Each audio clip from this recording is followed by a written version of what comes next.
Quand je dis offensif et des contacts, voilà, c'est parce que c'est vrai que sur la piste, ils n'hésitent pas à aller au corps à corps. Allez, on teste les coquilles qui doivent faire mal, c'est-à-dire qu'on peut toucher partout.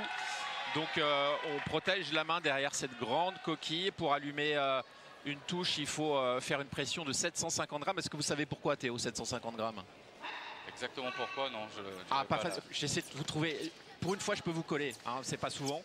Et bien tout simplement parce qu'on a déterminé à un moment donné, enfin la Fédération internationale d'escrime, quand l'épée est devenue électrique, c'était la première arme à devenir électrique, c'était dans les années 30, je crois.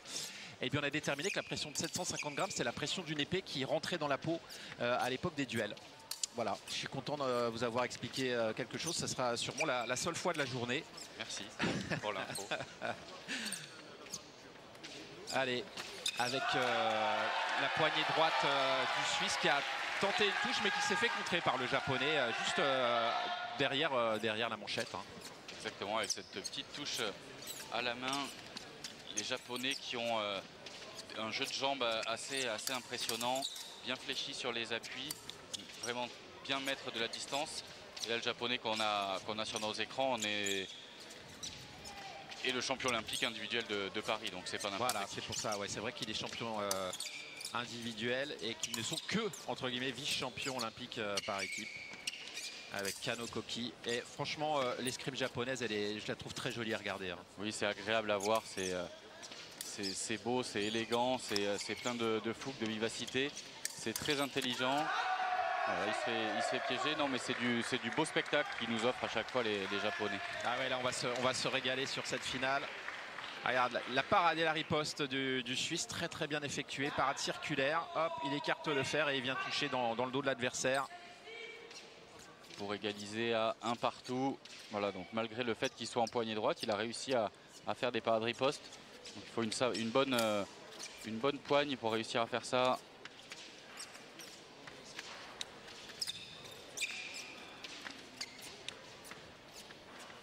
Alexis Bayard qui n'est pas n'importe qui non plus. Il a été dans les 16 premiers mondiaux l'année dernière. Il a participé aux Jeux Olympiques de Paris. Donc c'est un tireur qui a de l'expérience aussi. Oui. Les Suisses qui n'étaient pas qualifiés par équipe à Paris, j'ai un doute. C'était qu'en individuel, effectivement. Non, ils n'étaient pas qualifiés par équipe. Ils n'étaient pas qualifiés non plus en individuel. Et Alexis Bayard a reçu une wildcard de la part de la Fédération internationale. Puisque comme les Français étaient qualifiés, ils ont donné les wildcards de pays hôtes à d'autres athlètes. Et donc Alexis Bayard a bénéficié de ça, puisqu'il était le meilleur européen classé au classement mondial non pris pour les JO. Allez, on a eu une minute de passivité, vous connaissez la règle, carton jaune de chaque côté. Et à la prochaine minute sans touche, il y aura cette fois 2 cartons rouges qui seront valables pour l'ensemble du match. C'est-à-dire qu'à la prochaine minute sans touche, eh bien, le match s'arrête. Donc sera déclaré vainqueur l'équipe qui sera devant. Et en cas d'égalité, eh bien, celle qui est le mieux classée au classement international. Mais bon, je pense qu'on n'en arrivera pas là. Non, on n'arrivera pas là puisque les coachs sont attentifs à ça. Et la superbe action offensive du Japonais qui est parti en flèche directement à l'épaule après une bonne préparation de jambes et une explosivité incroyable. Ça, c'est là où ils sont très forts, les Japonais aussi. C'est qu'ils sont très explosifs. Allez, en 2 temps, 3 mouvements. Et ça fait 2-1 pour le Japon. Le Suisse qui essaye de regagner un petit peu du terrain. Finalement, qui amène le Japonais dans son camp. Alors, on va sûrement rester là dans ce premier relais. Ouais, les tireurs qui n'ont plus envie de tirer, il faut aller jusqu'au bout néanmoins. Exactement, voilà. Il faut quand même il faut rester en garde, sinon on peut... Ça s'est joué dans le dernier relais. Et les Suisses se sont qualifiés pour les demi, puis la finale. Exactement, avec là Yann Horry sur la gauche qui a été sacré champion d'Europe U23 cette année. Donc c'est un jeune avec un palmarès qui commence à s'étoffer. Il a fait son premier podium aussi en Coupe du Monde cette année. Donc voilà, un jeune en devenir.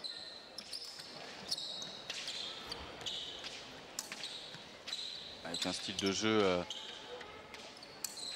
plutôt contre-offensif, c'est-à-dire qu'il va préférer que l'adversaire vienne l'attaquer et attaquer dans l'attaque ou défendre. mais moins prendre de risques en attaque.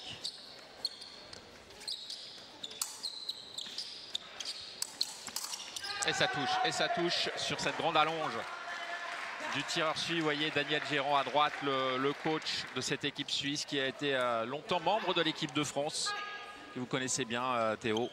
Oui, exactement. Daniel Gérant, j'ai pu partager avec lui des compétitions. J'ai vécu avec lui à l'INSEP et à Reims au Pôle France jeune. Il a été champion olympique, notamment avec l'équipe de France, champion du monde. Il a gagné le challenge monal aussi, un sacré palmarès, et il est venu renforcer les rangs suisses pour amener toute son expérience en étant jeune retraité et jeune maître d'armes.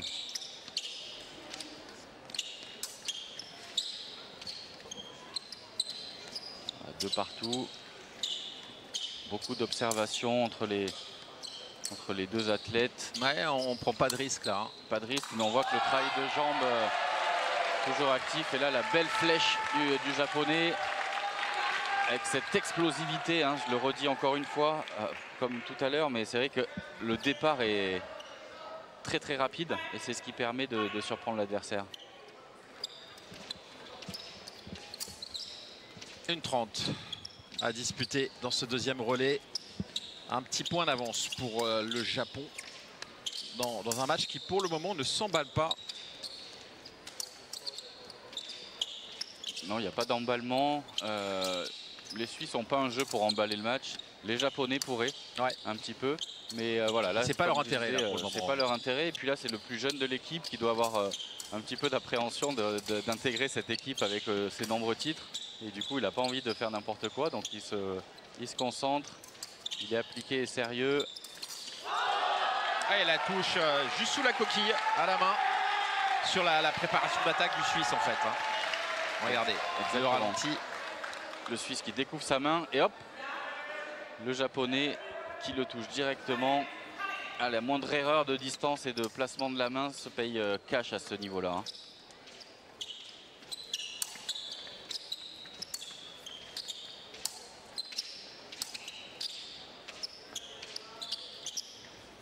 Donc le Suisse qui a décidé de rester chez lui, de ne pas prendre trop de risques. Et le Japonais qui met encore beaucoup de rythme au niveau des jambes, mais qui est entre deux. Il hésite entre refaire une nouvelle action ou s'arrêter. On le voit qu'il aimerait bien y aller, mais il ne veut pas non plus faire n'importe quoi pour ses coéquipiers.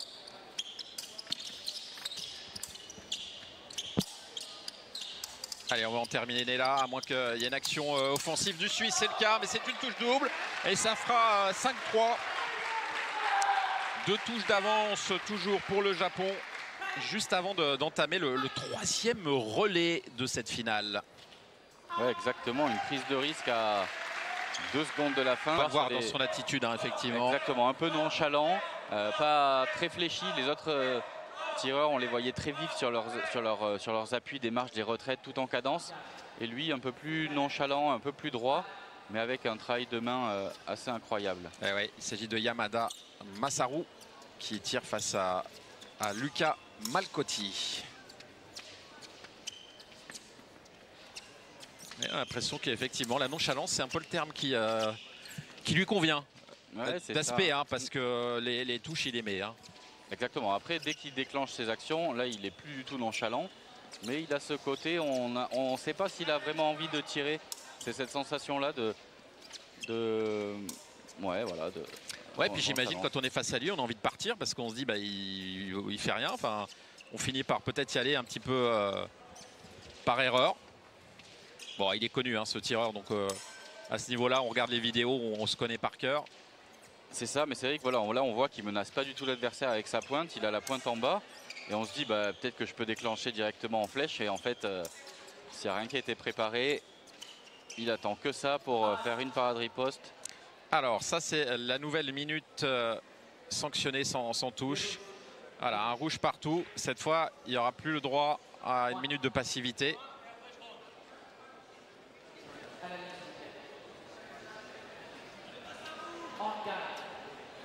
Donc voilà, là ils n'ont plus le droit de ne pas faire de combat pendant 1 minute parce que sinon le match sera terminé. Ce serait dommage de perdre une finale sur ça. Hein.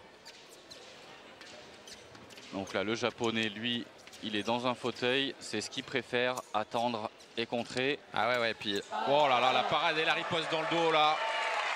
Oh, superbe, superbe. Là, il est dans une position complètement confortable, le japonais, hein, pour lui. Ah oui, lui, c'est ce qu'il préfère. C'est voilà. Et on voit qu'il est nonchalant, mais la vitesse d'exécution de sa main est assez folle parce que le Suisse part quand même très vite et dans le bon timing. Et pourtant, il se fait contrer avec une superbe parade riposte dans le dos.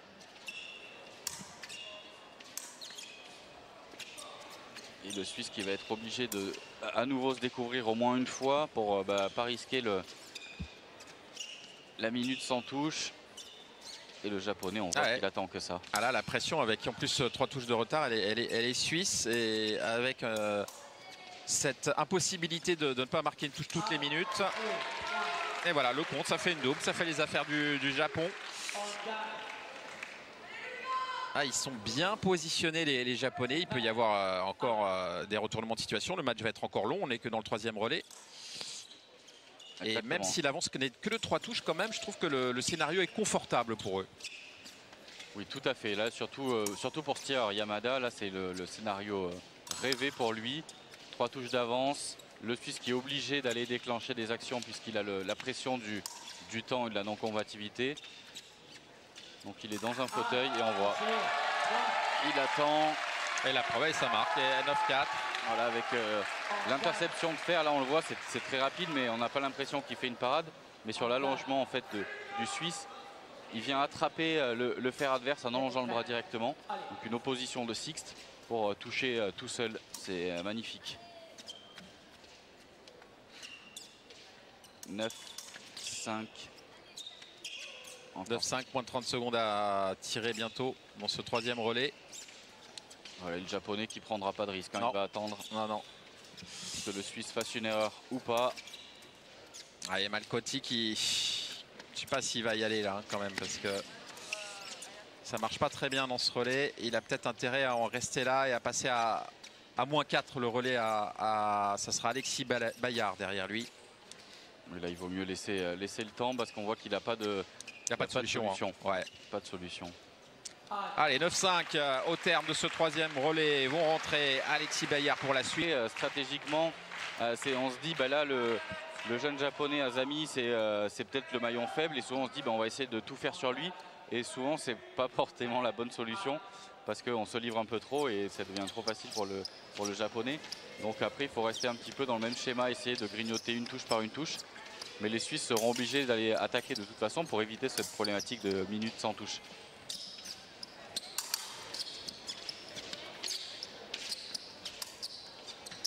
Donc on voit au niveau du rythme de jambes la différence entre le japonais là et celui qu'on a vu ça n'a rien à voir. Ça n'a rien à voir. Mais c'est vrai, hein, comme vous l'avez dit, Yamada, il est pas représentatif de l'escrime japonaise. Il a son style à lui et qui est efficace, on l'a vu. Et la parade de la riposte. Oh là là là là là là là, que c'est beau ce que fait Azami. Superbe parade riposte. Alors là, il fait vraiment bien déclencher le Suisse qui est venu dans la Sixte. Et Sixte, petit coup lancé sur le côté. Magnifiquement exécuté de la part du japonais.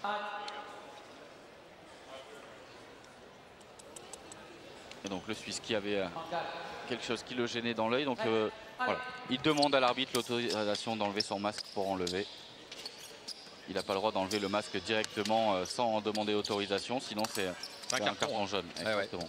Allez, la pression du chevalier Bayard. Et là, cette fois, le japonais était persuadé d'avoir touché. Alors attention, il ne faut pas, s'il a un doute sur son épée, il faut tout de suite qu'il attende vers l'arbitre qui va la tester. Mais là, il a appuyé sur la pointe de son épée. Donc même s'il avait demandé à le tester et que son épée ne marche plus, l'arbitre aurait dit non, vous auriez pu la casser. Donc de toute façon, ça aurait été pénalisant pour lui. On l'a le combat, pas de touche parce que c'était après le hall de l'arbitre. Oui, c'est ça. Si on veut faire tester son épée, il faut le faire auprès de l'arbitre si on a un doute. Puisque si l'arbitre constate que l'épée ne fonctionne pas, la touche de l'adversaire est annulée. Si par contre on teste d'abord au sol et qu'après on fait tester à l'arbitre, il peut estimer qu'en testant au sol on a pu dégrader le matériel. Donc même si elle ne fonctionne pas, le point n'est pas annulé. C'est touché, ouais. Touché. Alors, je ne sais pas ce que vous en pensez, Théo. Il y a eu le halt de l'arbitre quand même. Et après, est-ce que c'est sur le halt ou après le halt qu'est portée la touche? Moi, j'aurais tendance à dire elle est portée après. C'est vrai que si on se réfère à l'arbitre... Et non, du coup, voilà, le Suisse demande la vidéo. Hein. En fait, l'arbitre ne fait pas le signe de halt. Ah, on l'entend, mais il n'a pas la levé vidéo, la main il ne le fait pas. Ouais. Donc, normalement, même si le Suisse est désarmé, parce qu'il y a ça aussi, sur la parade, le Suisse perd son épée, mais on a le droit de désarmer l'adversaire et toucher tant que c'est dans la continuité de l'action. Donc pour moi, la touche va être acceptée. Ça, c'est la vidéo arbitrage que vous voyez à l'image. C'est exactement ce qu'a pu voir l'arbitre qui comptabilise la touche. Exactement, donc logique puisque tout est fait dans le même temps. L'arbitre n'a pas montré au moins de la main le signe halt. On avait l'impression de l'avoir entendu quand même à l'oreille. Moi je pense qu'on l'a entendu, mais effectivement il est dit halt avant de lever la main. Exactement, donc à la vidéo il n'y a pas le son, ils ont voilà. Juste les mains. Donc, Mais bon, moi j'aurais tendance à dire que l'arbitre sur cette action, et c'est rare, avait tort. Voilà. Mais bon, voilà, l'erreur est humaine et ce sont de très bons arbitres qu'on a hein, quand même. Il y a rarement des erreurs et franchement ça peut arriver. Et vous voyez qu'on a quand même... on est en train de regarder encore la vidéo. Alors est-ce que c'est pour d'autres raisons? Parce que c'est l'arbitre vidéo qui l'a réclamé. Et on la revoit, cette vidéo arbitrage. Donc oui, là je pense qu'il y a eu une petite erreur, mais bon, voilà. Et ça arrive, hein, et honnêtement, franchement, j'en ai pas vu du tout d'erreur d'arbitrage durant ces 2 jours de compétition. Il y en a de moins en moins que très peu, et puis l'appui de la vidéo permet d'enlever quand même pas mal de petits doutes. Et puis en plus, c'est notre point de vue, hein, ça se trouve. Voilà. Oui, allez, 11-6. Faveur Japon. Le pressing est suisse, mais la maîtrise peut être japonaise. Oh là là, il s'est fait contrer, il a été trop gourmand. Exactement, le japonais qui s'est dit, bon ben je suis parti, maintenant je m'arrête pas. Même s'il n'avait pas touché, il est allé jusqu'au bout de son intention. Donc dans l'idée, c'est que voilà, il a confiance en lui et il se dit, bah, ok, j'y suis, tant qu'à faire, je vais jusqu'au bout. Mais ça n'a pas suffi, le Suisse arrive à toucher.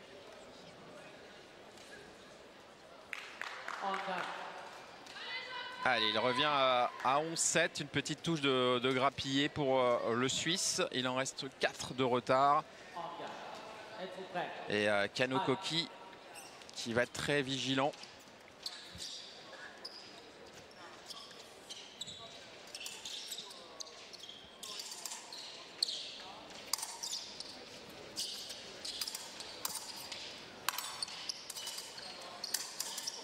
Le gros pressing de la part du Suisse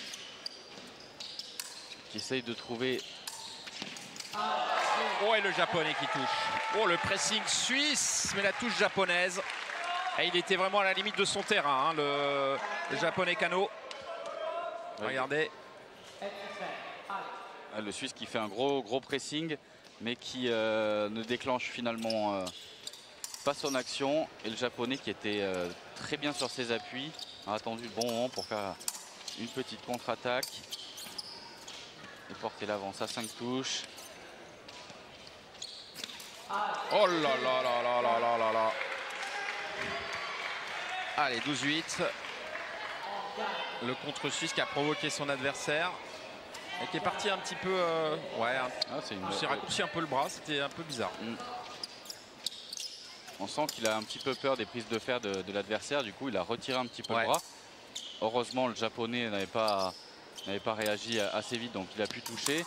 Mais c'est pas une action que je lui conseillerais de reproduire parce qu'il risque de ne pas marquer le point. Superbe action. Ah ouais, belle parade riposte et peut-être un peu trop de confiance sur cette action pour le japonais qui part en flèche, c'est pas mal, mais vous voyez elle est loin quand même, hein, la pointe. Il part en flèche de loin, le Suisse arrive à le faire tomber dans le vide une première fois et parer riposter en coupé au buste pour revenir à 3 points, 12-9.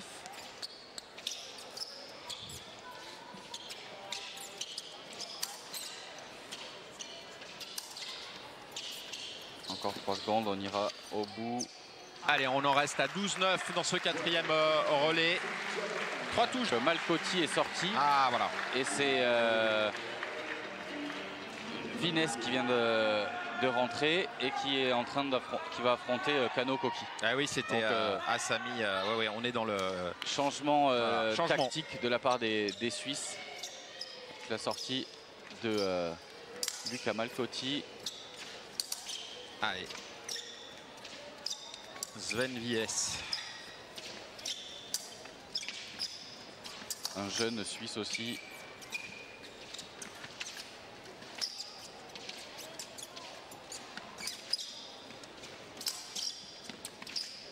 Voilà, deux tireurs droitiers à la poignée orthopédique. Avec des bons appuis vraiment chez les deux tireurs. Beaucoup de mouvements de jambes.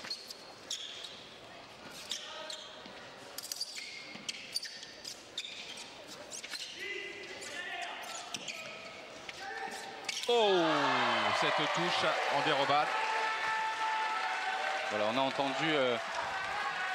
on a entendu les coachs suisses lui dire 10, il faut y aller, 10, il faut y aller. Et du coup, il s'est un peu précipité parce que il y avait le stress du temps. Et il s'est fait punir par le japonais qui a vu l'ouverture parce que le Suisse, il y allait un petit peu avec précipitation. Donc c'est ça aussi le risque de jouer ses passivités au départ. C'est qu'après, on n'a plus trop de jokers et donc c'est pressing pour celui qui est mené complètement. Et là, c'est les Suisses. Exactement, donc ils sont obligés un peu de se découvrir et là quand il reste 5-6 secondes avant la fin du temps, souvent on fait une action pour faire une action et rarement bien préparée et c'est le risque de se faire toucher. Alors le japonais qui dit que la touche suisse est portée en dehors de la piste, elle est portée au sol, donc il demande la vidéo et il a raison de le faire. Et les Suisses expliquent aux arbitres qu'il n'a pas touché. Voilà, les Suisses sont en train de dire aux arbitres que le Suisse a touché par terre, mais ils écoutent pas trop son avis. La vidéo arbitrage, vous voyez, presque une vidéo de sécurité des années 80 là sur l'image.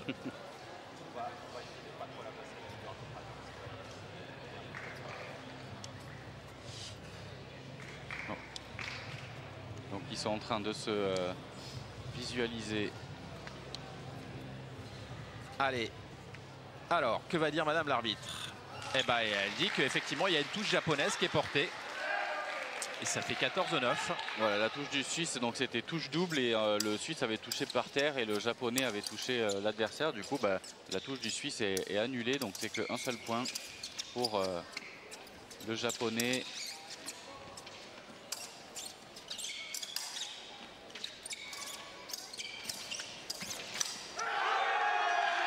Très belle action. Donc là, on voit le Suisse a poussé vraiment le Japonais au bout du terrain. Et donc il a pu, avec une action offensive, le toucher. 14-10. Allez, la flèche japonaise et le contre suisse, c'est un double. Touche double avec Kano Koki. L'attaque sur la préparation. Elle voulait essayer de surprendre le pressing du Suisse. Le Japonais, lui montrer que voilà, il est là, il est présent. Ça lui rapporte une touche double.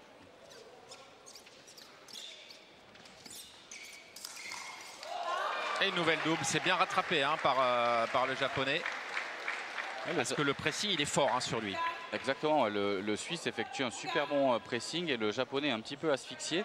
Et malgré tout, il arrive à s'en sortir avec une touche double.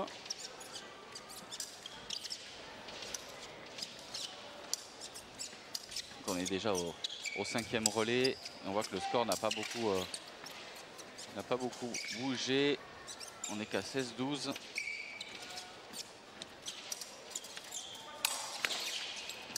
Allez, il va essayer d'aller en chercher au moins une encore, sûrement. Le tireur suisse. Et il se fait prendre, mais bon, c'était normal d'aller essayer d'en chercher une autre. Il fallait tenter quelque chose, mais voilà, quand c'est généralement quand c'est fait avec précipitation, face à des tireurs de ce niveau-là en face, on marque rarement la touche. Et là, on voit que le Japonais s'est régalé de faire un contre-temps pour toucher. Allez, on va sûrement rester à 17-12 dans ce 5e relais.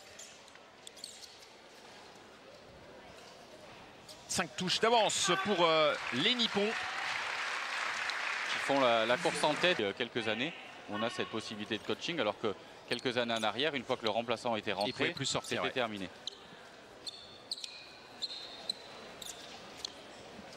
Allez, le nonchalant japonais Yamada Nasaru face à Yanori.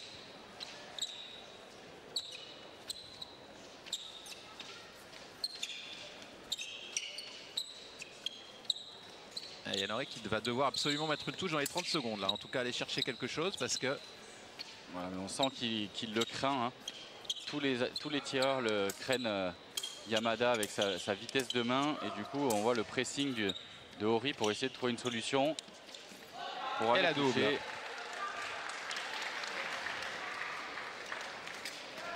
Alors, il n'arrête pas de se recoiffer, hein, Yann. Il met toujours son petit élastique là pour ses cheveux longs. Il a beaucoup de petites mimiques avec, il touche son gant, son masque, son aisselle. Même pendant l'assaut, on le voit vraiment bouger avec sa main non armée, beaucoup de zones de son pantalon, de son t-shirt. C'est assez surprenant. Et Yamada qui ne bouge pas de son... Et le contre. Et le contre de Yamada. Ouais, magnifique. Donc juste une petite retraite pour venir positionner une contre-attaque. Hop. Oh, et en plus, il fait ça. On a l'impression qu'il annonce tout doucement le bras. C'est pas le cas, hein, mais c'est... Ah oui, non, c'est tout en maîtrise. Ouais. À voir comme ça, on dirait pas que c'est impressionnant. Ouais. Mais je vous dis que quand on est en face, c'est un calvaire puisque il a toujours en fait il a un temps d'avance, comme s'il voyait l'action une demi-seconde avant qu'elle soit faite, et du coup il n'a pas besoin de le faire très vite pour toucher. Allez, il est bien tenu, il a bien maintenu le fer là, Hori. Il a gardé la maîtrise de ce fer. Et il s'appuie sur la lame de son adversaire. Le japonais est parti dans la mauvaise cible, enfin dans une zone où c'était fermé et verrouillé par le fer de l'adversaire, qui a pu parer et riposter pour toucher tout seul.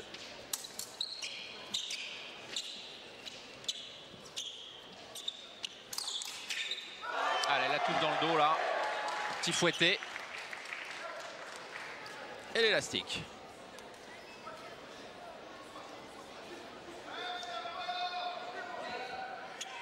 Le japonais qui tente la touche dans le dos et le suisse qui part cette touche dans le dos pour lui mettre à nouveau lui dans le dos. Un petit peu de spectacle pour cette finale et 2 touches d'affilée pour Hori. Voilà. Il touche tout seul. C'est bien ce que fait Hori. Hein. Exactement, là on voit qu'il l'a poussé un petit peu plus loin et qu'il a vraiment déclenché au maximum pour essayer de le toucher. Le japonais est quand même pas très loin avec sa contre-attaque. Attention, retour helvète. Et Hori qui prend confiance. Ouais, l'escrime c'est beaucoup mental, et de temps en temps quand on enchaîne 1 ou 2 touches, on prend confiance et on arrive à trouver des solutions plus facilement. Ça peut se jouer à rien. Mais Yamada, c'est pas le genre de tireur qui doute. Ouais. Ah ouais. Il panique pas plus que ça, il se remet dans son schéma. Mais la confiance, elle est suisse là. Hein. La confiance est suisse. Ouais. Il revient à une touche. Vous vous rendez compte le travail qu'il a effectué là. Il était mené de 5, il revient à une touche. Yann Hori. 19-18. C'est vrai que ce qui est surprenant avec ce japonais, c'est qu'on sent pas d'esprit de révolte. C'est bizarre, il est tellement nonchalant qu'on a l'impression que pour lui c'est pas grave. Alors que je pense que c'est pas du tout le cas. Il se dit mince, pour mes coéquipiers c'est pas bon ce que je fais. Mais on n'a pas cette sensation de rébellion. Même si là, cette fois la touche est verte. La touche est belle. C'est la 20e pour le Japon. Mais attention, ça pourrait être le tournant du match hein, quand même. Hein. Les Suisses sont vraiment rapprochés. Bon, il reste encore 20 secondes. Allez, la flèche et la touche double. Alors, qu'est-ce qui signale? Peut-être une touche portée en dehors de la piste. En fait, le Suisse est en train de réclamer la vidéo pour voir si la touche portée par le Japonais à droite de l'image. Vous voyez, s'il ne sort pas un pied, non. Elle est portée avant, non Théo, la touche? Pour moi, la touche est bonne. Oui. Ouais. Et il sort après, il place la touche et il sort après. On a la musique des Dents de la Mer, là. La musique qui fait peur. Après, le tireur suisse dit que le japonais était sur la bande. Voilà, en fait, il est sur la bande grise latérale de la piste qui est en dehors de la piste. Qui est en dehors de la piste. Donc il était sur la piste, mais pas dans la bonne zone. Donc il faut vraiment, c'est la partie qu'on voit à la télé qui est rose, qui est la piste. Et là, il était sur la partie grise, donc juste le rebord latéral. Donc en fait, il était sorti de la piste. Donc c'est pour ça que l'arbitre a refusé la touche. Tout à fait, donc les couleurs, c'est pas uniquement pour faire joli, c'est vraiment la matérialisation de la piste. Exactement. Ça se joue à quelques millimètres, mais là, si on observe les pieds du Suisse, ils sortent une fois sur deux aussi. Ouais. Eh bien, il est revenu à une touche, le tireur, face à Asami Saïa. Donc, on rentre dans la dernière rotation. Donc là, les tireurs vont faire leur dernier match de la journée, chacun. On a peut-être assisté au tournant du match, même si les Suisses sont menés d'une touche. Là, les Japonais, qui sont solides mentalement, ont dû se prendre un petit coup quand même. Exactement, on a pu voir que Yamada est sorti de la piste en s'excusant auprès de ses coéquipiers. Même s'il ne montre pas beaucoup d'émotions sur la piste, en fait, il n'était pas satisfait de son match. Non, après le halt. Regardez l'attitude japonaise là sur le banc, c'est pas la même que tout à l'heure quand ils étaient devant, debout. On a pris un petit coup de froid là. Daniel Gérant. Donc là, l'arbitre est allé expliquer aux tireurs qui ne remettaient pas le temps à 1 minute de plus, parce que parfois, en fonction des actions, la minute sans touche, ils disent qu'elle est reset, c'est-à-dire qu'ils repartent de 1 minute même s'il n'y a pas eu de touche. Et là, l'arbitre a expliqué aux tireurs suisses qu'il restait que 20 secondes avant la fin de la minute sans touche. Donc le Suisse a pris cette information pour savoir s'il avait besoin d'aller un petit peu à l'abordage ou pas. Et on voit, c'est pour ça qu'il a déclenché très vite une complètement, action. Parce que là, il n'y a qu'une touche d'écart, mais néanmoins, s'il y a une touche, 1 minute sans touche, c'est le Japon qui s'impose. Exactement. Et vu l'effort qu'a fait Yanori pour recoller au score, ce serait dommage de perdre le match sur ça. Allez, toujours une touche d'écart.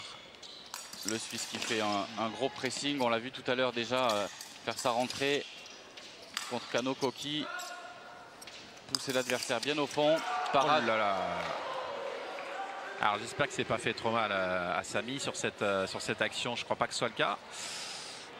Bon, on va voir, il a dû se brûler un petit peu la main gauche sur la moquette là. Regardez, il part en flèche.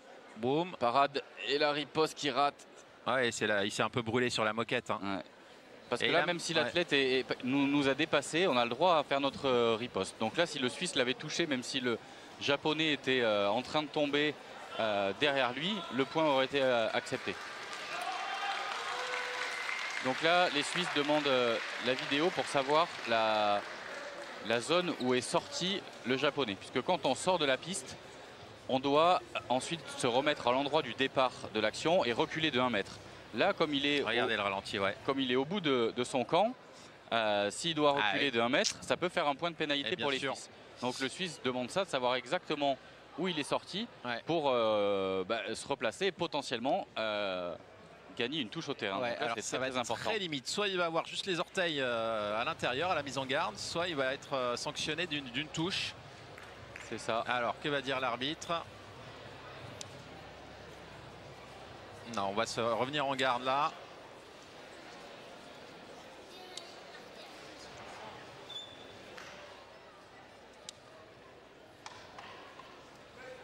Allez, vous voyez le Japonais qui va garder juste un tout petit peu le pied quand même, plus qu'un orteil. Voilà, l'arbitre a été généreux. Il a été généreux, parce que ça aurait pu être un peu plus loin. Allez, le pressing de toute façon est suisse, et la touche est suisse, et il égalise. Oh là là. Sven Vineis. Superbe action, on voit, il le pousse. Le Japonais n'a plus d'autre solution que de partir en attaque puisqu'il est sous pressing et il était à 2 doigts de sortir. Et parade, riposte, magnifique pour égaliser. Elle est belle hein, cette finale, Théo. Exactement, le suspense. Et puis ça va s'accélérer, on est qu'à 21 partout. Mais je pense que voilà, après derrière, dans les 2 derniers relais, on va voir le compteur des scores qui va monter. Hein. Le score ouais, peut s'emballer d'un coup. Là, le Suisse, il ne faut pas non plus qu'il gère trop le temps parce qu'il a encore la problématique de la minute sans touche. Et comme c'est les Japonais qui sont le mieux classés, c'est eux qui gagneraient la compète. Et encore une fois, ce serait dommage. Ah ouais, on n'a pas envie que la finale s'arrête comme ça. Hein. Donc on fait confiance à Daniel Gérant pour alerter son athlète. Alors là pareil, le Japonais attaque et je me demande si la touche suisse n'est pas par terre, portée en dehors du terrain. On va voir, c'est ce que réclame le... Ouais, j'ai l'impression, hein, non Théo? Ouais, moi aussi j'ai l'impression sur le ralenti. Voilà, il prend le ralenti et l'arbitre l'avait pas vu. Non, l'arbitre n'avait pas fait attention, mais je pense clairement que la touche honnêtement, elle est sur la parade et on voit que ça allume à ce moment-là. Sa pointe n'est jamais sur une cible, donc c'est pas possible qu'il puisse le toucher. On voit le ralenti, parade. Ouais. Vous voyez, là, je vois pas comment il pourrait le toucher. Non, je vois pas comment l'arbitre peut accorder une touche double là-dessus. Ouais. Donc ça risque de reprendre un petit point d'avance pour les Japonais. Toujours super en plus calme hein, les Japonais. Là, ils pourraient s'énerver hein, en se levant en disant bah, c'est pas possible. Là, ils restent assis dans leur box. Là, vous voyez. Les Japonais sont toujours d'un calme olympien. Hein. Tout le temps, quelles que soient les circonstances, même si les décisions arbitrales sont en leur défaveur, ils vont toujours remettre le masque, dire merci, saluer, jamais mauvais jeu, très fair play. C'est plaisant de tirer contre ces tireurs-là. Alors l'arbitre qui revient demande au tireur de remettre le masque. Changement. Voilà, c'est normal par rapport à ce qu'on avait vu. Donc le Suisse qui a touché par terre, donc sa touche ne peut pas être acceptée. Les Japonais qui reprennent les devants, 22-21, 45 secondes dans ce 7e relais de la finale. Épée homme par équipe.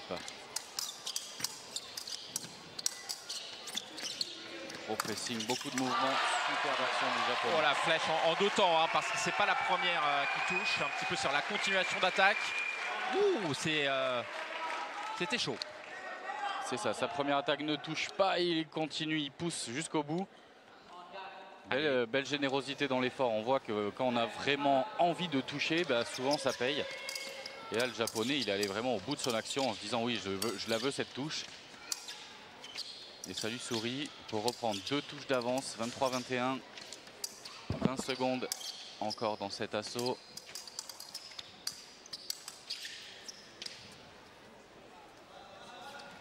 Les Suisses qui avaient réussi à recoller.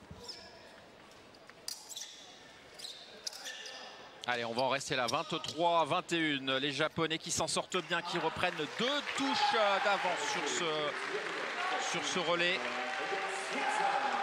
C'est au fleuret hein, notamment qui sont partis vers le Japon. C'est le cas de Franck Boisdin pour le fleuret féminin, de Erwan Lepéchou aussi au fleuret masculin. Bon, à l'épée, on n'a pas eu de français au Japon, je crois pas. Mais en tout cas, on apprécie cette escrime japonaise. Et puis voilà, et le petit côté, les Suisses, vous nous avez battus, on n'a pas envie que vous gagniez. Exactement, le petit côté chauvin, et dès qu'on a quelqu'un nous bat, on n'a plus envie qu'il gagne derrière. Et c'est vrai que les Japonais, c'est des tireurs qui sont déjà extraordinairement forts. C'est une escrime qui est jolie et ils sont chouettes comme personne. Ouais, comme attitude, ils sont exactement. Donc jamais de problème avec eux. Voilà, donc ça fait plaisir d'encourager les Japonais. Et on a entendu Daniel Gérant hein, dire 30, il reste 30 secondes avant la fin de la minute sans touche. Ah là, ils vont scruter le chronomètre à chaque fois parce qu'ils n'ont plus le droit à l'erreur là au niveau du temps, plus le droit de faire une minute sans touche, sinon le match sera terminé et du coup à l'avantage des Japonais. Et ne comptez pas sur Yamada pour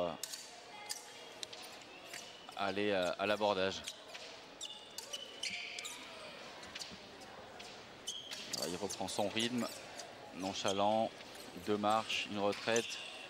Alors, faut qu'il fasse attention quand même, hein, parce que tout à l'heure, son relais a été vraiment pas très bon. Halte, voilà, pas de touche. Pas de touche. Donc voilà, quand les tireurs se rentrent en contact sur les phases de combat rapprochés, l'arbitre doit dire halte, on doit arrêter le combat, on se replace et on repart pour un assaut. Ah, une seule lampe, les coquilles qui se sont touchées et un petit peu d'air pour les Japonais.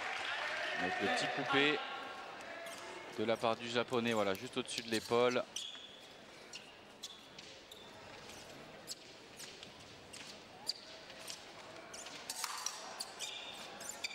Trois touches d'avance, 1 minute 30 encore dans ce relais.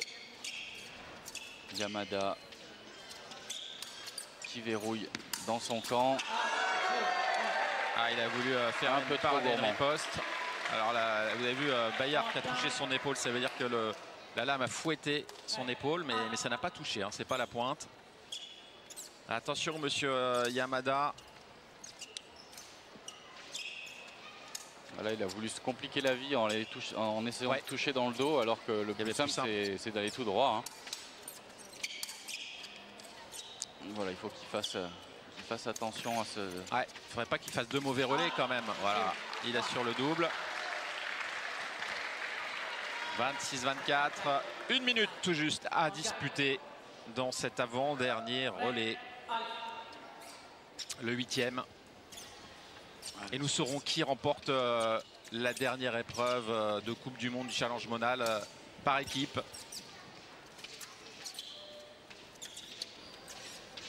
C'est la dernière épreuve avant les championnats.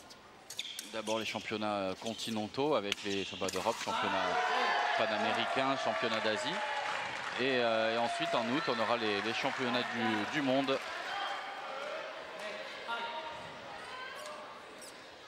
Et là, Bayard qui fait une superbe touche. Yamada qui est vraiment un peu trop passif. Hein. C'est son style de jeu, mais il est pas tranchant là sur ces 2 relais. Bayard qui est revenu à une touche. Ouais. Il va essayer d'aller recoller au score là sur ces dernières secondes, moi je pense. Il va peut-être en tenter une. Et je crois que le coach... finalement non. Le coach vient de lui dire 10 secondes Alexis. Donc ça veut dire reviens dans ton camp. Allez, bien une touche d'avance pour les Japonais dans ce qui va être l'épilogue de cette finale de Coupe du Monde. Elle est plutôt sur les épaules du Japonais. Enfin, je trouve que la pression est plus importante quand vous menez, qu'il n'y a qu'une touche d'écart. Bah, c'est comme ça que je le ressens. Je me dis de l'autre côté, bon, vous n'avez pas rien à perdre, mais vous êtes mené et on sait qu'il faut que vous trouviez des solutions. Exactement, et puis en plus les Suisses n'étaient pas, on va dire, moins attendus à ce niveau-là. Donc ils ont tout à gagner, ils n'ont rien à perdre finalement, alors que les Japonais, eux, on les attendait là, puisqu'ils sont vainqueurs sortants, ils sont numéro 1 mondial. Donc leur but c'était de gagner, donc s'ils ne gagnent pas, ce sera une déception.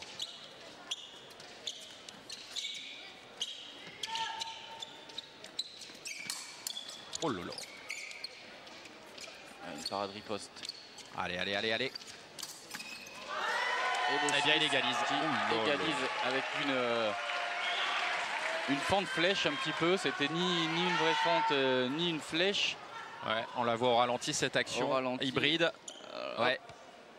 Et qui lui permet, voilà, il l'a bien poussé, qui lui permet d'aller toucher à l'épaule pour égaliser 26 partout. Les compteurs sont remis à 0. Voilà, et alors là, chaque touche va être importante. Exactement. Et donc on est dans le dernier relais. Hein. Donc c'est à l'issue de ce match-là qu'on sera qui remporte. Et là, les scores vont peut-être s'emballer. Ou pas. Et on reprend l'avantage du côté des Japonais. Quelle belle finale Théo. Exactement, là c'était une très belle défensive de jambes. On voit que le Japonais il est pris, il verrouille, il recule et il arrive à toucher. Voilà, il faut de la vivacité et de l'explosivité pour réussir à se sortir de ce piège-là, parce qu'il était mal embarqué. Et grâce à ses appuis, il a réussi à sortir à une vitesse incroyable, tout en gardant la pointe sur la ligne pour pouvoir toucher l'adversaire et reprendre un point d'avance. Voilà, beaucoup de préparation avec les jambes des deux athlètes, beaucoup de mouvements.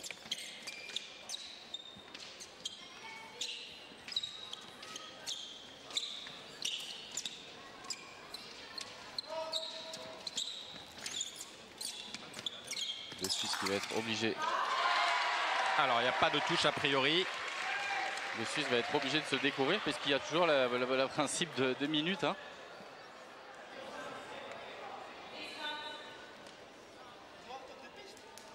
Alors, effectivement, l'arbitre dit aux Suisses de reculer. Et le Suisse, pour le coup, je lui donne raison. Et il dit, bah non, c'est le Japonais qui sort de la piste. Donc, c'est à lui de reculer.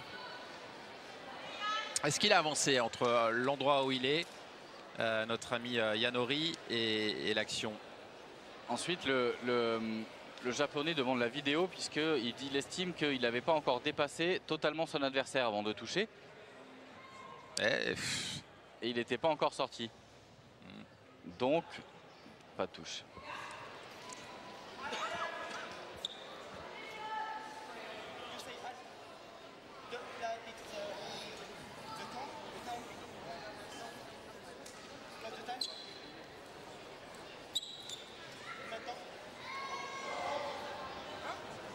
Là, il demande le temps qui reste avant non pas les minutes 37 pour finir le match, mais la minute sans pause, sans touche. Exactement.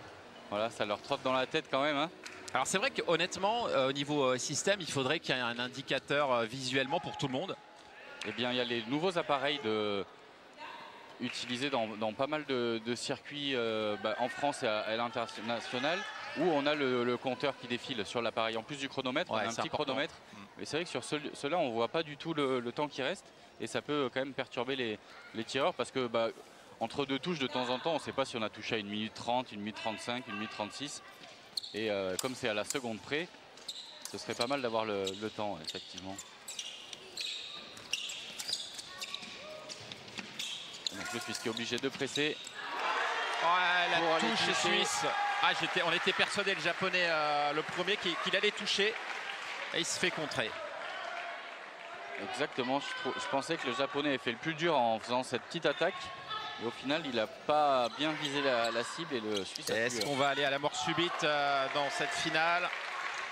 Il reste 1 minute 21 à disputer. On est à 27 partout. Le Japonais qui change un petit peu de stratégie en étant un peu plus offensif. Il a subi les 3 dernières touches. Et là, sur le aller, il a fait une flèche pour montrer que il ne se laissera pas faire et pas marcher dessus tout le long du match.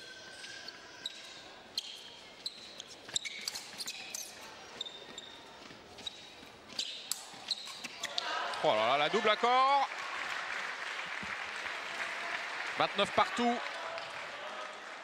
1 minute 07 à disputer. Voilà, toujours du suspense dans cette finale indécise entre deux belles nations. Les Suisses qui nous auront montré quand même une belle escrime. Hein. Les Japonais, on savait à quoi s'attendre, mais les Suisses... J'ai envie de dire, les Suisses sont de retour au plus haut niveau. Ouais, exactement. Moi, ils m'auront bluffé toute la journée. On va voir comment la journée se finit pour eux. Mais ils sont pas loin. Magnifique. Ouais, la touche à la saignée du Japonais. Et le Suisse, hein, bien sûr, il est obligé d'y aller parce qu'il était au-delà de la minute. Donc il faut aller porter une touche. Il s'est un petit peu précipité. Il était encore au milieu de la piste. Donc le Japonais avait tout le temps de reculer. Superbe action sur la préparation. Allez, 53 secondes encore. C'est pas terminé. Et c'est là que le score peut s'emballer. Si les deux tireurs se jettent un petit peu, on peut avoir un score qui grimpe, qui grimpe, qui grimpe. La double qui fait bien les affaires de Kano Koki. 32-30, il reste 43 secondes dans ce dernier relais qui déterminera le vainqueur du challenge monal. Avec le Suisse qui met un gros pressing pour essayer de pousser.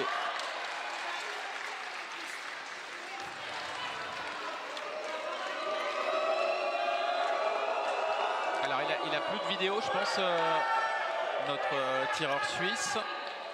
Parce que là encore, il estime que le Japonais était en dehors de la piste.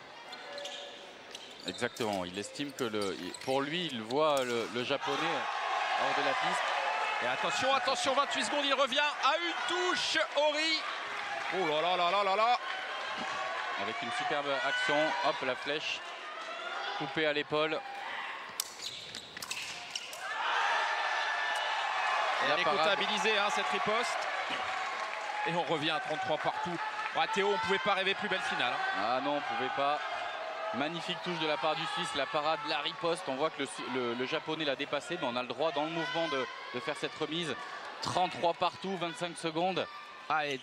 Voilà, que va-t-il se passer? Et c'est la Suisse qui passe devant à 22 secondes, elle qui a toujours été menée. Quasiment, en tout cas. Quasiment tout le match et qui passe devant au meilleur des moments. Ori qui finalement ne s'arrête pas. Il garde son pressing, il garde sa stratégie en place. Le Japonais qui va devoir se livrer.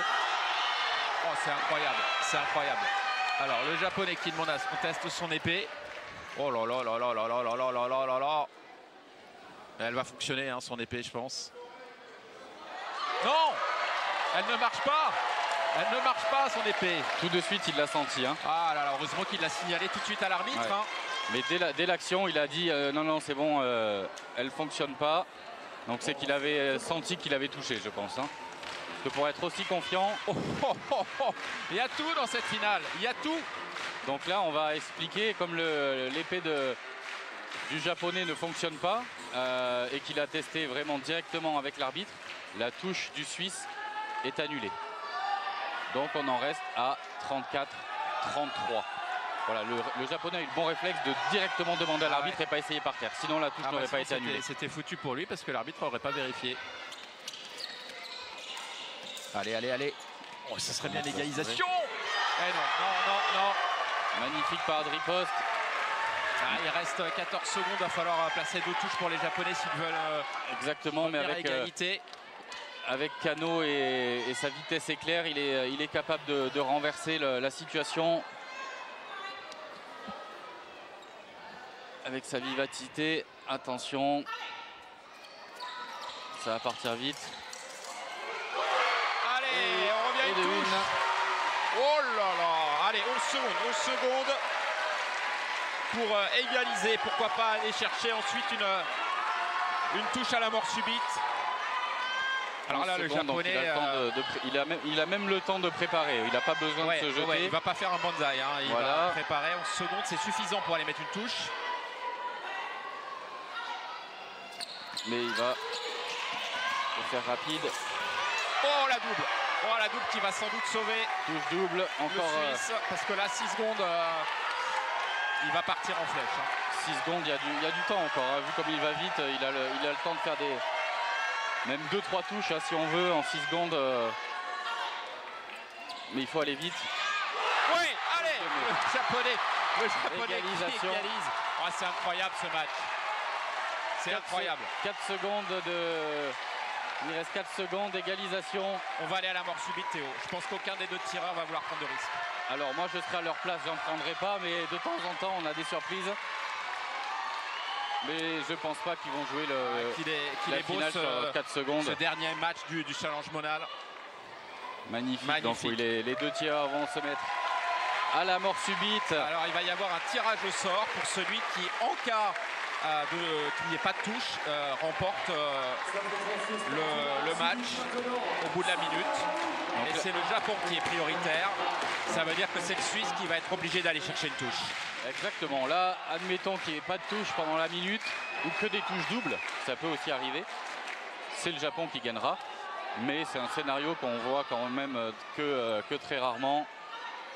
Et vu les deux tireurs depuis le début de ce relais de 3 minutes, ça m'étonnerait aussi.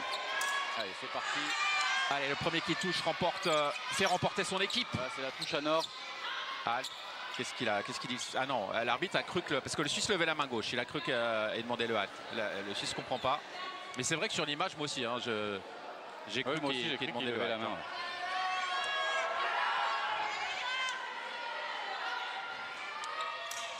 Oh, allez, allez, allez. Et la victoire et japonaise. Le Japon s'impose dans une finale extraordinaire face à la Suisse. C'est le Japon qui remporte la dernière Coupe du Monde intitulée Challenge Monal qui se déroule en France. L'an prochain, ce seront les filles qui prendront le relais de cette épreuve de Coupe du Monde. Mais quel match, Théo, on s'est régalé. Le Japonais est vraiment très fort, c'est un sacré athlète. Félicitations à eux. Félicitations à l'équipe suisse aussi qui a sorti une sacrée prestation tout le long de la journée et qui s'incline que d'une touche. Ils étaient à 2 doigts de réaliser la grosse surprise de la journée. Regardez le salut, le respect entre les deux équipes. Les Suisses forcément un petit peu déçus, mais on voit qu'ils sont très satisfaits de leur monal. Regardez le résumé de l'ensemble de ces assauts. Et franchement, un match exceptionnel. Et la compétition par équipe. La République populaire de Chine, People's Republic of China.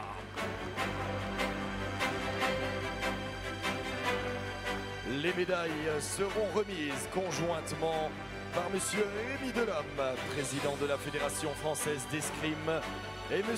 Jean-François Bédu, président de la VGA Omnisport.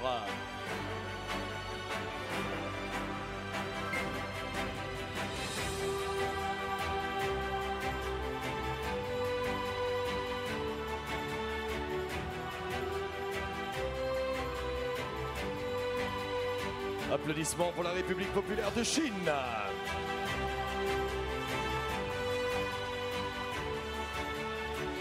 Sur la deuxième marche de ce podium, compétition par équipe Challenge Monal 2025, la Suisse, Switzerland.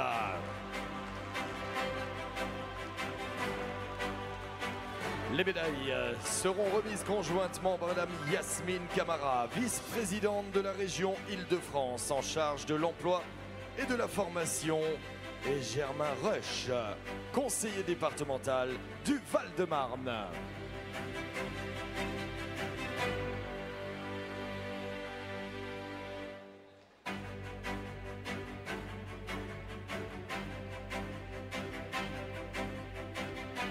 Applaudissements pour l'équipe de Suisse.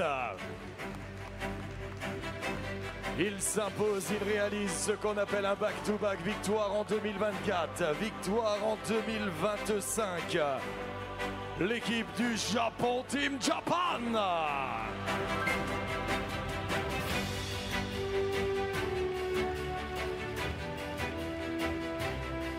Les médailles seront remises par M. Pierre-Michel Delecroix, maire de Saint-Maur-des-Fossés, M. Sylvain Berrios, député du Val-de-Marne.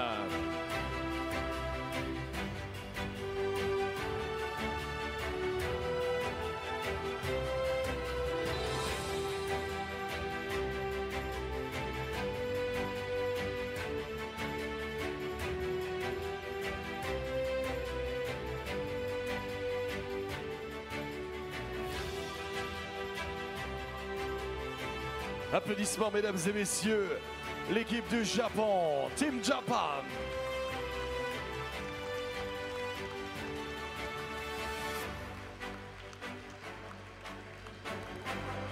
Mesdames et messieurs, veuillez vous lever pour l'hymne du Japon, the National Anthem.